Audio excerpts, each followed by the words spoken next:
कार्तिक मास की अमावस्या का जितना महत्व माना गया है, उतना ही महत्व कार्तिक मास की पूर्णिमा का भी माना जाता है।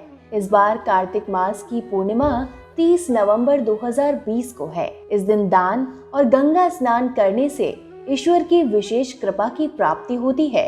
ये तो हम सभी जानते हैं कि प्रत्येक वर्ष में 12 पूर्णिमा आती है, लेकिन जब अधिक मास या मलमास बढ़ता है तो पूर्णिमा की संख्या 13 हो जाती है।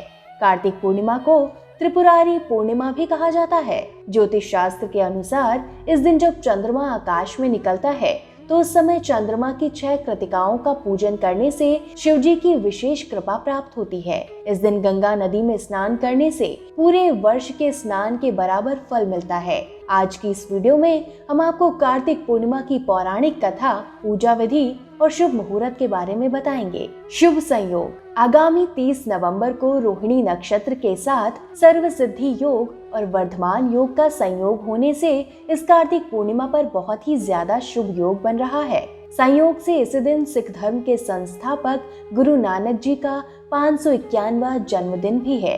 कार्तिक पूर्णिमा का महत्व। हिंदू धर्म में कार्तिक मास की अमावस्या का जितना महत्व माना गया है, उतना ही महत्व कार्तिक मास की पूर्णिमा का भी माना जाता है, जिसे कार्तिक पूर्णिमा, त्रिपुरारी पूर्णिमा या गंगा स्नान के नाम से भी जाना जाता है। इस दिन दान और गंगा स्नान करने का विशेष महत्व माना गया है। मान्यता है कि इस दिन दान करने से और गंगा में डुबकी लगाने से विशेष पुण्य की प्राप्ति होती है और आपके पापों का नाश होता है। आपकी जानकारी के लिए बता दें कि इस दिन देव दीपावली मनाने की भी परंपरा है। कार्तिक पूर्णिमा का शुभ मुहूर्त। पूर्णिमा तिथि की शुरुआत 29 नवंबर को दोपहर 12:47 से प्रारंभ होकर 30 नवंबर को दोपहर 2:59 तक रहेगी। इसी दिन कार्तिक स्नान का समापन भी होगा। कार्तिक पूर्णिमा पर इस साल का चौथा और आखिरी उपछाया चंद्र ग्रहण भी लगने जा रहा है। गंगा स्नान 30 नवंबर को ही किया जाएगा। कार्तिक पूर्णिमा से जुड़ी पौराणिक कथा।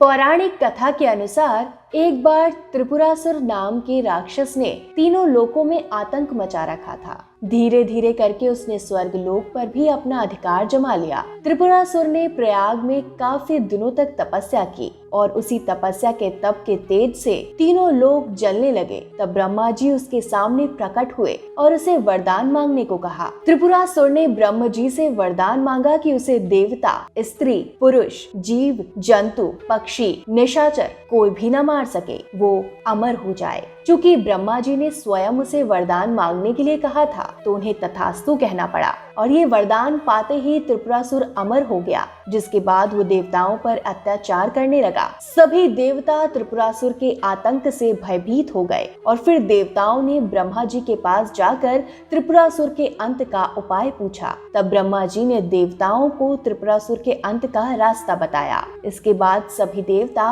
भगवान शंकर के पास पहुँचे और उनसे त्रिपुरासुर का वध करने की प्रार्थना की। तब महादेव ने कार्तिक पूर्णिमा के दिन ही उस राक्षस का वध किया। यही कारण है कि कई जगहों पर इसे त्रिपुरारी पूर्णिमा भी कहा जाता है। कार्तिक पूर्णिमा के दिन काशी में देव दीपावली मनाई जाती है। मान्यता है कि देव दीपावली के दिन सभी देवी देवता देवलोक से धरती पर काशी में आते हैं। चूंकि भगवान शिव ने आज ही के दिन त्रिपुरासुर का वध किया था, जिसके बाद सभी देवी देवताओं ने काशी में मिलकर खुशी मनाई थी। तभी से काशी में कार्तिक पूर्णिमा के दिन देव दीपावली मनाने की परंपरा चली आ रही है। इस दिन काशी को दुल्हन की तरह सजाया जाता है। दीपदान का है खास महत्व।